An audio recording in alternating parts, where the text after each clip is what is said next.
කොහොමද Canon එකේ background එකක් remove කරගන්නේ කියලා ෆොටෝ එකක. මුලින්ම create design යන්න. ගිහිල්ලා upload file යන්න. upload file ගියාම ඔයාලට අවශ්‍ය කරන ෆොටෝ එක select කරගන්න පුළුවන් මෙතන. මම select කරගන්නවා මෙන්න මේ ෆොටෝ එක. select කරලා open කරන්න. open කරලා ඔයගොල්ලෝ දෙන edit image කියන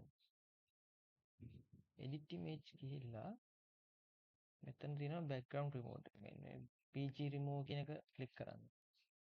click කරාම ඔයගොල්ලෝගේ ෆොටෝ එක ටෝම් background remove වෙනවා. දැක්කද?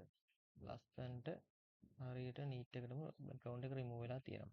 ඔයගොල්ලන්ට ඕන නම් මේකෙන් zoom කරලා බලන්න පුළුවන්. හරි. හරි. ඊට පස්සේ save දෙන්න. save දීලා download කරන්න. download කරාම ඔයගොල්ලන්ගේ computer එක මේක download වෙනවා. හරි. ඔයගොල්ලන්ට මේකෙන් උදව්වක් වුණා help එකක් වුණා නම් ඔයගොල්ලෝ like කරලා subscribe කරන්න.